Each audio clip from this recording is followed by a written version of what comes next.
Բարև ձեզ, Ստեփան Գրիգորյան YouTube-յան ալիքի մասնակիցներ, ողջունում եմ ձեզ բոլորիդ։ Այսօր նոյեմբերի 15-ն է, մենք շարունակում ենք մեր աշխատանքը։ Այսօր մենք կխոսենք Նիկոլ Փաշինյանի ելույթի մասին, որը ինքը ունեցավ երեկ Երևանում, ես դահլիճում լսում էի իր ելույթը, իր ելույթը Նիկոլ Փաշինյանը Հայաստանի Հանրապետության վարչապետը նվիրեց Խաղաղության խաչմերուկ ծրագրին եւ մանրամասն պատմեց այդ Դոնալդ Թրամփ ուղի այդ ծրագրի հետ կապված ինչ քայլեր արվեցին, արվում են ինչ հեռանկարներ մենք ունենք այս ծրագրի իրականացման հետ կապված, անչափ կարևոր այնտեղ բաներ կան, այսօր ես ուզում եմ ձեզ հետ քննարկել այդ հարցը ու իր ելույթը։ Ադրբեջանի դեսպանատուն Կիևում ռմբակոծվեց։ Բեկորները ռուսական հրթիռի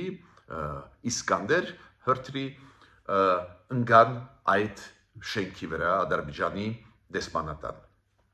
Նայենք ինչ արձագանք տա Ադրբեջանը տվեց ինչ որ արձագանքել, բայց մենք ուշադիր կհետևենք սկանդալը աղմուկը շատ մեծ կլինի թե ոչ։ Մյուս հարցերը, որոնք մենք այսօր կշոշափենք, պարզ է կապված կլինեն նաև դրական զարգացումների հետ Հայաստանի վերաբերող անչափ կարևոր է դա, նաև ոնց է պետությունները պաշտպանում իրենց ժողովրդավարությունը, նաև մի քանի խոսք ես կասեմ այն ձերբակալությունների, որոնք եղան երեկ Երևանում, երկու բլոգեր ձերբակալվեցին, աղմուկը բավական մեծ է, իմ կարծիքը անպայման ես այսօր կասեմ, նաև այդ թվում կասեմ մի փաստի մասին, որ ռուս ռազմական կորեսպոնդենտ լրագրող ուզում էր մտնել Հայաստան, գար Հայաստան, որը եղել է եւ Ղարաբաղում եւ նախկինում եկել է Հայաստան, այս անգամ մուտքը արգելվեց իր Հայաստանի տարածք։ Ինչի հետ է դա կապված։ Ուրեմն մենք ունենք այսօր շատ հետաքրքիր օրակարգ, միջև սկիզբը այս հարցերի քննարկման ես խնդրում եմ ձեզ բաժանորդագրվել, կիսվել, լայքել, դուք տեսնում եք բաժանորդագրված մարդկանց թիվը աճեց, շատ մոտ է 70,000 մարդու, խնդրում եմ ձեզ ակտիվ բաժանորդագրվեք, որ այդ թվին շուտ հասնենք ու ունենանք 70,000 բաժանորդագրված Ստեփան Գրիգորյան YouTube-յան ալիքին մասնակիցներ։ Ուրեմն սկսում եմ այսօրվա մեր աշխատանքը ինչից։ Երեկ Ռուսաստանը հերթական անգամ ռմբակոծեց Ուկրաինան։ Զելենսկին նախագահ Ուկրաինայի հայտարարեց, որ 18 հրթիռ բաց թողեց Ռուսաստանը Ուկրաինայի վրա, նաև հայտում Կիևի վրա, եւ 430 դրոններ։ Ու ինքը ասեց, որ բեկորները Իսկանդեր հրթիռի բեկորներից մի մասը ընկավ Ադրբեջանի դեսպանատան վրա։ Ադրբեջանը պարզ արձագանքեց, հիմա կասեմ ինչ արձագանք էր, բայց պարոն Զելենսկին ասում է բավական լուրջ հարձակում էր Ուկրաինայի վրա ու կային հրթիռներ եւ դրոններ, ովքեր հասան Կիև։ Ինչ է ասում Ռուսաստանը, նույն պայն Ռուսաստանը արձագանքեց, օրինակ Ռուսաստանի Պետդումայի պատգամավորներից մեկը ասեց, այդ ռմբակոծությունը դեսպանատան վրա այդ բեկորները, որը ընկան, դա նպատակաուղղված չէր, Ռուսաստանը նպատակա չդնե նպատակ ռմբակոծել Ադրբեջանի դեսպանատուն Կիևում, արդարանում էր ու ասում էր մենք ռմբակոծում ենք Ուկրաինայում, նաև այդում Կիևում ռազմական օբյեկտներ, ռազմաարդյունաբերական օբյեկտներ Ուկրաինայի ու պատահականություն էր, որ բեկորները հասան ընկան Ադրբեջանի դեսպանատան վրա, 10 գործակալությունը ավելի ուշ, 10 գործակալությունը, դա պետական գործակալություն է, Ռուսաստանի հայտարարեց, որ այս ռմբակոծությունը Ադրբեջանի դեսպանատան շենքի մենք չենք արել, դա Իսկանդեր հրթիռի բեկորները չեն, այլ պատրիոտ հակաօդային ամերիկյան համակարգի բեկորներ էին, ակնհայտ սուտ, քանի որ նույնիսկ եթե հավատանք Ռուսաստանի աղբյուրի, չեմ կարծում, որ Ադրբեջանը չի ճշտե, որ բեկորներ են ընկե իրանց դեսպանատան վրա Կիևում, քանի որ Ադրբեջանը ավելի շուտ 10 գործակալությունից շատ ու շատ ավելի շուտ հայտարարություն արեց բողոքի նոտա ուղեց Ռուսաստանին, Բաքվում Ռուսաստանի դեսպանին կանչեցին արտգործ նախարարություն, եկա բողոքի տեքստ տվեցին, որտեղ որ ոչ միայն այս հարձակումը իրանց դեսպանատան վրա Իսկանդեր բեկորներով ոչ միայն այդ դեպքը հիշեցրեցին, նաև Խարկովում հյուպատոսության շենքի վրա ընկած ռումբերի մասին այս տարվա ընթացքում հիշեցրեցին, հիշում եք Օդեսայում, տարբեր տեղերում Ուկրաինայի ռմբակոծությունները, պայթեցումները Ադրբեջանի նավթամշակման գործարանների կամ խողովակների Ուկրաինայում ու ադրբեջանցիք պնդում են իրենց արտգործ նախարարությունը, որ ստեղ իրանք տեսնում են նպատակաուղղված հարձակումներ Ադրբեջանի սեփականության վրա, Ադրբեջանի տարածքի վրա փաստորեն, ու Ադրբեջանի արտգործ նախարարը պահանջում է, որ քննություն անցկացվի, Ռուսաստանը պատասխաններ տա, պարոն Զելենսկին նախագահ Ուկրաինայի խոսեց Իլհամ Ալիևի հետ ու հետո ասեց, որ իր գրառմանը սոցցանցերում, որ Իլհամ Ալիևը խստիվ դատապարտեց Ռուսաստանի ռմբակոծությունները Ուկրաինայի տարածք, խստիվ դատապարտեց դեսպանատան ռմբակոծությունը Ադրբեջանի դեսպանատան Կիևում։ Նայենք ոնց է զարգանալու, դուք գիտեք, պարբերաբար Ռուսաստանի ու Ադրբեջանի մեջ առաջանում են մեծ սկանդալներ, իրար փդավել, իրար վիրավորել, հետո հանդարտվում է, հետո իրանք ինչ-որ պայմանավորվածությունների գալիս են մեր դեմ ուղղված, հիմա նայենք ուր է գնալու այդ զարգացումը, բայց անկեղծ ձեզ ասեմ, ես շենք կադրերը տեսա, ահավոր մեծ վնասներ տրվեց Ադրբեջանի դեսպանատան շենքին, ահավոր մեծ, ու ստեղ իմ կարծիքով Ադրբեջանը կշարունակի բողոքել։ Հիմա ինչ է պահանջում Ադրբեջանի դատախազությունը, Ադրբեջանի դատարանից հայ գերիների նկատմամբ։ Ուրեմն Ադրբեջանի դատախազությունը պահանջում է, որ ցմահ բանտարկություն տան Արցախի նախագահ Արայիկ Արությունյանին, Լևոն Նացականյանին, Դավիթ Մանուկյանին, Դավիթ Իշխանյանին եւ Դավիթ Բաբայանին։ Հիշեցնեմ, որ Դավիթ Բաբայանը նախկին արտգործ նախարարն էր Ղարաբաղի, Դավիթ Իշխանյանը հիշում եք եղել է նաեւ ազգային ժողովի սպիկերը ու Ադրբեջանի դատախազությունը պահանջում է, որ ցմահ բանտարկություն տան երկու նախկին նախագահներ Արկադի Ղուկասյան, Բակո Սահակյանից պահանջում է Ադրբեջանի դատախազությունը, որ ազատազրկվեն 20 տարով։ Շատ հետաքրքիր է, Ադրբեջանը բողոքում է, երբ որ վնաս են իրան տալիս, բողոքում է, մեծ աղմուկ բարձրացնում է, բայց իր ռեպրեսիվ մեքենան շարունակում է աշխատել եւ իրանց քաղաքացիների դեմ ներսում եւ արցախայության դեմ։ Իմիջիայլոց ասեմ ձեզ, երեք պայթյուն է եղել Ադրբեջանի զենքի գործարանում։ Լուրջ պայթյուն էր, մեկ զոհ կա, ու ինչ եմ առաջարկում Ադրբեջանին։ Իրոք խաղաղության process գնում է, դանդաղ, բայց գնում է, ավելի լավ է ոչ թե զենք արտադրել, այլ փորձել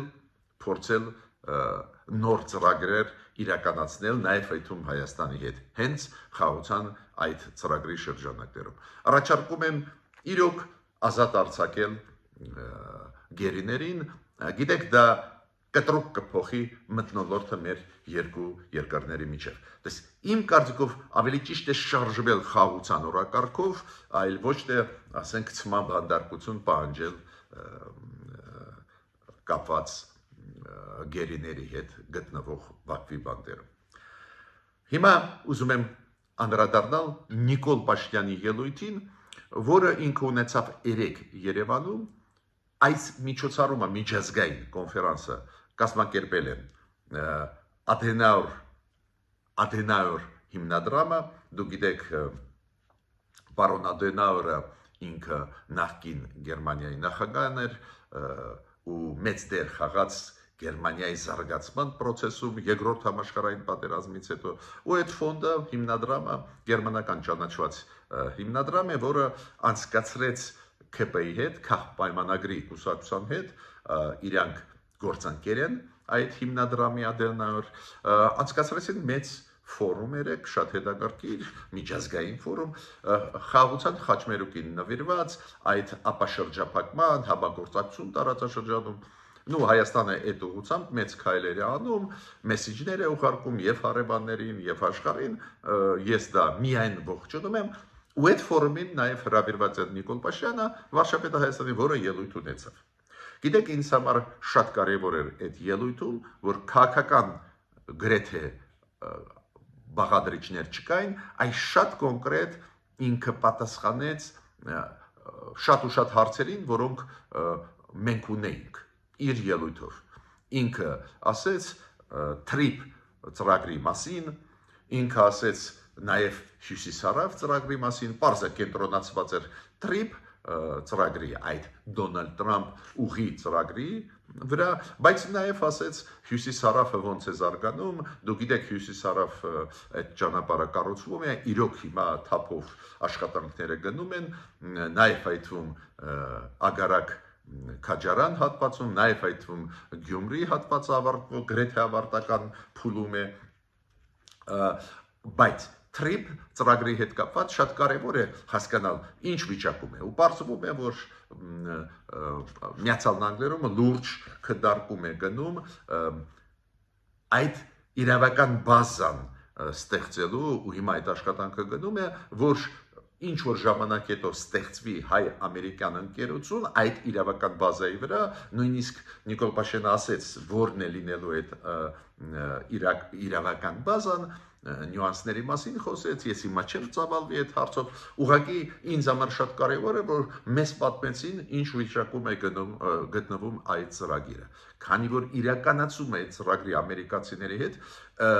կյանքի պես է մեզ պետք, ստեղ ոչ միայն ճանապարհներ կբացվեն, դա մեր անվտանգությունն է, դա միայն այդ ձևով կարելի է սուվերենությունը պահպանել, դուք գիտեք, ես այսօր լսում եմ առանձին հայկական փորձագետների, որ ասում են այս TRIP ուղին ծրագիրը նույնն է, ինչ որ նոյեմբերի 9-ի 2020 թվականի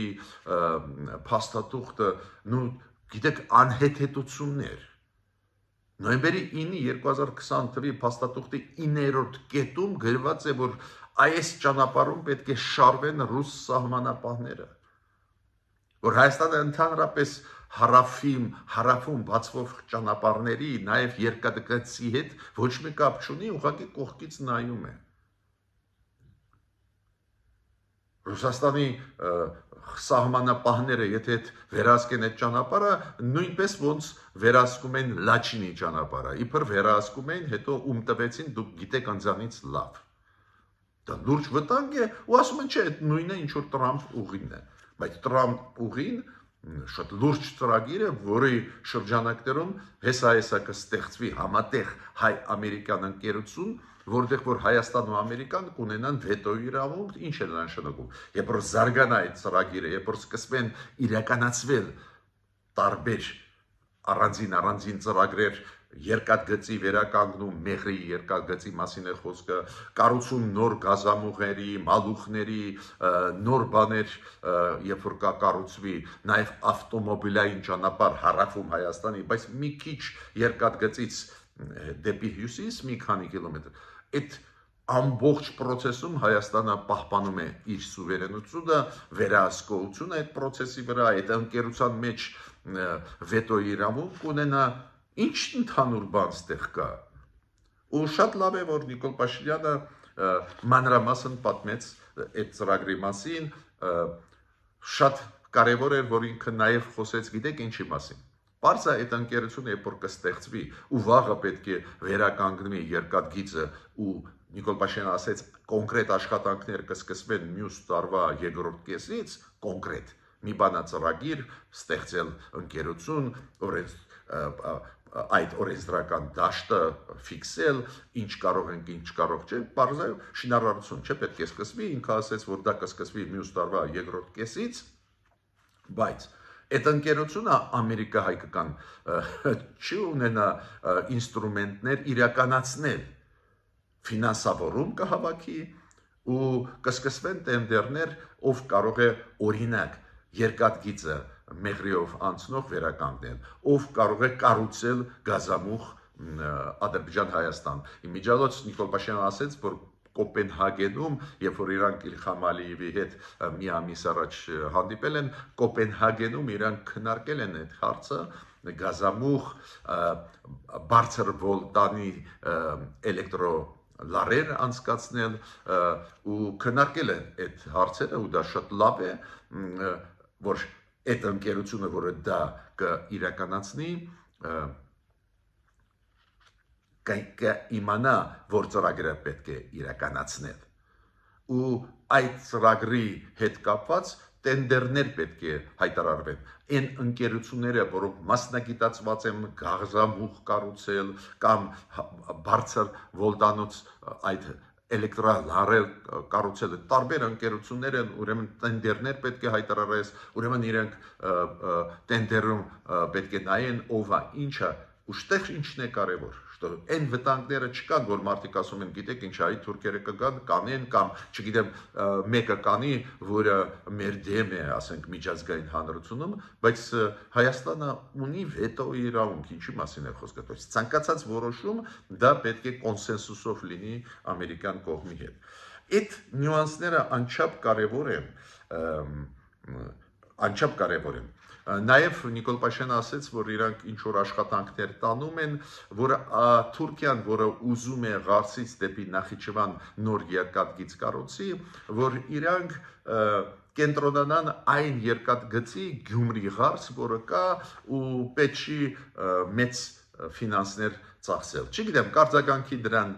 Թուրքիան թե ոչ, բայց դրա մասին էլ խոսած Նիկոլ Փաշինյանը։ Հիմա պարզ է, անպայման մտահոգություններ կլինեն, անպայման մարդիկ այդ մտահոգությունները կարտահայտեն։ Ես իմիջիալոց ձեզ ասեմ, որ կյանքում դեմ չեմ այդ մտահոգությունների հետ կապված քննարկել հարցեր։ Պարզ է, որ կլինեն ուժեր, որոնք ռուսական գիծն են տանում, Ռուսաստանին դա ձեռնտու չի, Ռուսաստանը ինքն էր ուզում հարավում Հայաստանի վերահսկել իրավիճակը, հիմա ձեռից ամեն ինչ գնում է, պարզ է իրանք ամեն ինչ կանեն, որ պրոռուսական ուժերը ստեղ մեծ աղմուկ բարձրացնեն, ես դրանց մասին չեմ խոսում, ես խոսում եմ գրագետ պրոֆեսիոնալ մարդիկ, ովքեր այո առաջացնում են խնդիրներ, օրինակ ոնց է անցկացվելու դելիմիտացիան դեմարկացիան։ Ստեղ էլ Նիկոլ Փաշինյանը ասեց, որ դելիմիտացիան դեմարկացիան մենք նախկինում պլանավորում էինք հյուսիսից գալ դեպի հարավ, բայց այդ երկար process է, բայց այս Դոնալդ Տրամպի այդ թրիփ ուղու ծրագիրը պետք է հիմա իրականացվի։ Ուրեմն հարավում Հայաստանի երկու կողմից սահմանների, մի կողմից Նախիջևանին կպած սահմանը, մյուս կողմից այն Զանգելանի մարզի, մյուս հատվածի Ադրբեջանի, այս հատվածներում պետք է դելիմիտացիա դեմարկացիա լինի, ու ես պետք է ասեմ, որ մենք պետք է ուշադիր հետևենք, ինչ է պլանավորում կառավարությունը անել, ոնց է դա արվելու, քանզի այնտեղ էլ նյուանսներ կան դելիմիտացիա դեմարկացիայի հետ կապված, դու գիտեք հարավում կան տեղեր այդ ներքին հանդի հատվածներում սահմանի, որտեղ որ ադրբեջանցիք առաջ եկան, պետք է ուրեմն հետ գնան, ուրեմն Ստեղ ես պետք է ասեմ, որ այո, շատ օբյեկտիվ հարցեր են բարձրացնում հասարակության մեջ իրոք հայրենասեր ուժեր, իրոք մարդիկ, ովքեր փորձագետ են, գրագետ են, չեն շարքում դա, բայց բարձրացնում են հարցեր ու իմ կարծիքով այդ ելույթի ընթացքում Նիկոլ Փաշինյանը փորձեց ներկայացնել իրավիճակը ու փառատել շատ ու շատ մտահոգությունները, քանի որ ինքը ասում է բոլոր հարցերը լեգիտիմ են, բաց են արվում, չենք թաքցնի, բայց ամենակարևորը խաղի կանոնները մենք ասում ենք։ Այն կանոնադրությունը, դելիմիտացիա դեմարկացիայի, որը ընդունվեց, հիշում եք, Տավուշում անցկացված դելիմիտացիայի դեմարկացիայի հետո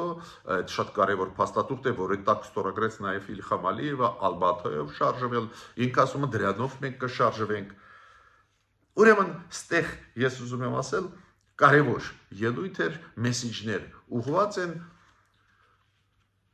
միայն մեկ մեսիջի հետ ես կքննարկեի այդ հարցը Նիկոլ Փաշինյանի հետ, բացատրեմ ինչ։ Նիկոլ Փաշինյանը ինչ է ասում, որ այս թրիփ ուղի ծրագիրը ուղղված չի ոչ ոքի դեմ։ Ասենք ստեղ կան Ռուսաստանի համար շահեր, Իրանի համար շահեր, Չինաստանի համար շահեր, այնինչ մենք ամերիկացիների հետ անում ենք, չի հակասում մյուս երկրների շահերին։ Այստեղ ես անկեղծ ձեզ ասեմ, ինձ համար ցույց կտա կոնկրետ աշխատանքի հողի վրա, երբ որ այդ ծրագիրը հողի վրա սկսվի իրականացվել, մենք կնայենք իսկական արձագանքը Իրանի, օրինակ, Ռուսաստանի։ Հա, Իրանը այսօր ասում է, որ Հայաստանի կառավարությունը երաշխիք է տալիս, որ իրանց դեմ այդ ծրագիրը չի լինի ու մենք հանգիստ ենք։ Այդ շատ կարևոր է, որ Իրանի արտգործնախարարը այս ձևի հայտարարություն արեց ուղղակի 2 օր առաջ։ Ռուսաստանը կարծես թե ինչ որ մեսիջներ ուղարկում է, հա, մեր հետաքրքրությունը բավարարեք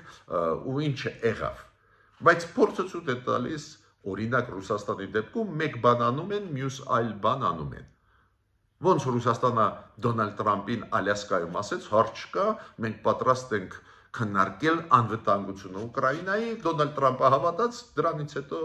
ել ավելի ուժեղացավ ռմբակոծությունը Ռուսաստանի կողմից Ուկրաինայի տարածքների վրա։ Ու դա հիմա պերմանենտ 2-3 ամիս դա Ալյասկայից հետո գնում է։ Ուրեմն ստեղ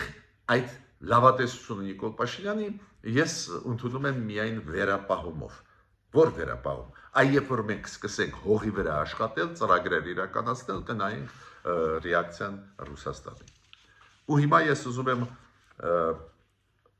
եւ դրական օրինակներից բերեմ զարգացումների, ինչը շատ կարևոր է մեզ բոլորիս համար։ Դուք գիտեք, որ վաղուց է քննարկվում է, որ Լոս Անջելես Երևան ուղիղ չվերթ լինի, դա նորմալ երևույթ չի, երբ որ Միացյալ Նահանգներում ապրում է շատ մեծ թվով ապրում են հայեր, ու շատ մեծ կուտակում է հենց Կալիֆոռնիայում, Լոս Անջելեսում, Գլենդելում, Բերբոկում, ու շատ զարմանալի է, որ չկա ուղիղ չվերթ Լոս Անջելես Երևան։ Ու պարզվում է շատ լավ տենդենցներ կան, մեր դեսպանը, նորանշանակ դեսպանը Միացյալ Նահանգներում ունեցել է հանդիպումներ եւ Delta Airlines-ի հետ, ներկայացուցիչների հետ, Delta-ի եւ United Airlines ընկերության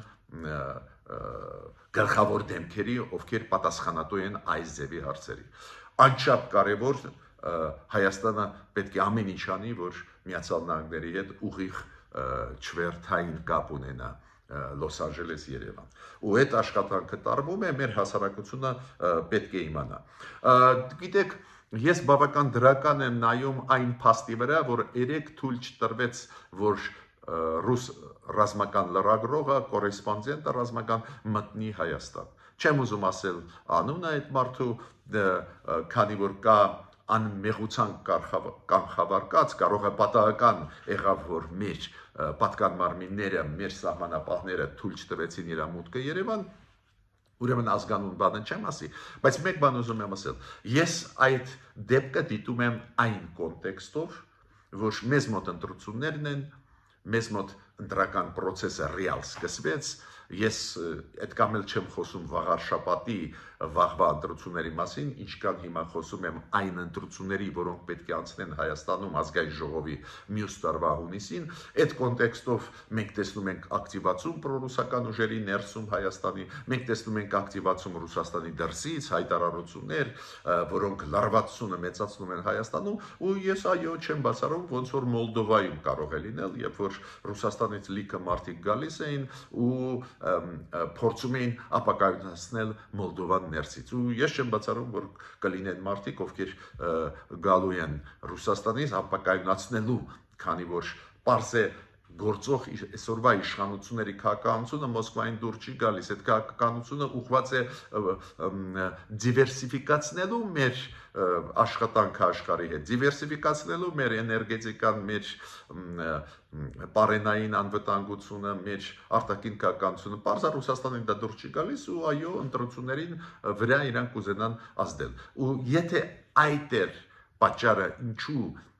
Ռուսաստանի ռազմական կորեսպոնդենտին լրագրողին թույլ չտվեցին մտնել,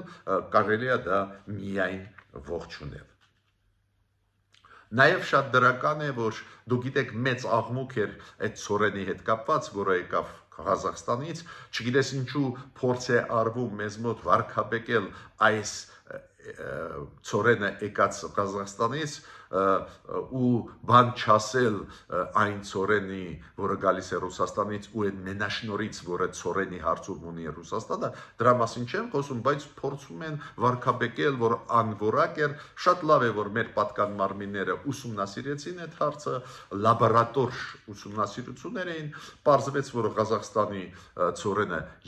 երրորդ կարգի ծորեն է, այդ նորմալ ծորեն է, ինչի մասին է խոսքը, բոլորը գիտեն, ռուսական ծորենը ասում են երկրորդ կարգի, շատ լավ նորմալ, եւ ղազախական եւ ռուսական ծորենը մտնում են այն ցանկի մեջ ծորենի, որոնք որակով են, ուրեմն կարելի է օգտագործել, ոչ մի խնդրեմ չկա, բայց այդ աղմուկը ես կասկած չունեմ պատահական չի, այդ աղմուկը հենց պրոռուսական ուժերի կողմից, լրատվամիջոցների մոտից գնում են, որ այլընտրանք մենք չունենանք, որ ծորեն չստանանք Ղազախստանից, որ ապագայում ծորեն չստանանք Ուկրաինայից, որ Ռուսաստանը մենաշնոր ունենա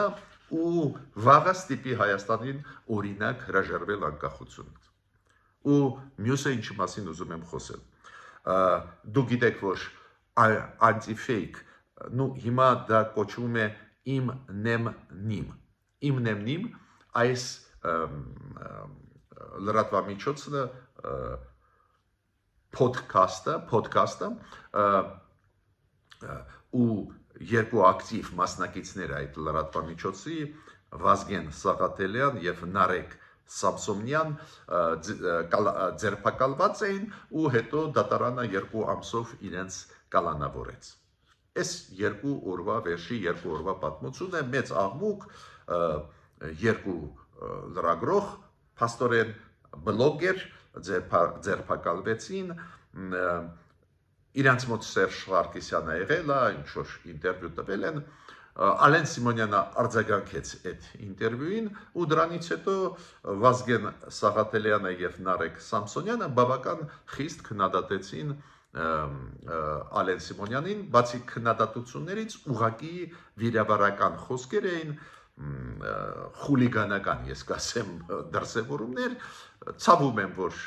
մարդիկ այդպես են պատկերացնում բլոգերի դերը, լրագրողի դերը, ցավում եմ, բայց համարում եմ ճիշտ է արվել, որ այդ մարդկանց դեմ սանկցիաներ կիրառեց դատարանը։ Իրանք հիմա կալանավորված են 2 ամսով։ Վատ է, որ մարդկանց կալանավորում են, բայց մյուս կողմից իրոք շատ վտանգավոր է, երբ որ քաղաքական դաշտում սերմանում են ատելություն, անհանդուրժողականություն, վերջի բառերով խոսում են, դա իրոք վտանգ է պետության համար։ Ուրեմն մեկուսացնել ժամանակավորապես այս ձևի դեպքերին առանձին դեպքերում ուղղակի անհրաժեշտություն է։ Ես էլ ուրախ չեմ, որ դեպքեր կան, որ մարդկանց ձերբակալում են, նաև եկեղեցականներին։ Ես օրինակ ուրախ չեմ, բայց պետք է նայես պատճառները, ինչու դա արվեց։ Ու եթե պատճառները հիմքերը ուժեղ են, ուրեմն պետք է ձերբակալես։ Պետք է մեկուսացնես գոնե մի ժամանակ այդ մարդկանց քաղաքական, հասարակական դաշտում գործելու։ Քանի որ ես ուղղակի ամաչում եմ ձեզ ասել, ինչ բարերով այդ 2 անձը դիմում էին Ալեն Սիմոնյանին։ Դա կարող է ապակայունացնել մեր երկիրը։ Ու մյուսը, ինչի մասին հաճախ ես ասում եմ։ Դուք գիտեք, որ նախագահ Լեհաստանի նոր ընտրված Կարոլ Նավրոցկին Սահմանադրական դատարան ուղարկեց նամակ, որ Կոմունիստական կուսակցությունը Լեհաստանի պետք է փակվի, ինքը ասում է անընդհատ կոչեր են անում բռնի ուժով սահմանադրական կարգը փոխել, բռնի ուժով հեղաշրջում անել։ Ու ես չեմ բացառում, որ Լեհաստանի սահմանադրական դատարանը իր հայտը կբավարարի։ Ինչի կբավարարի, քանի որ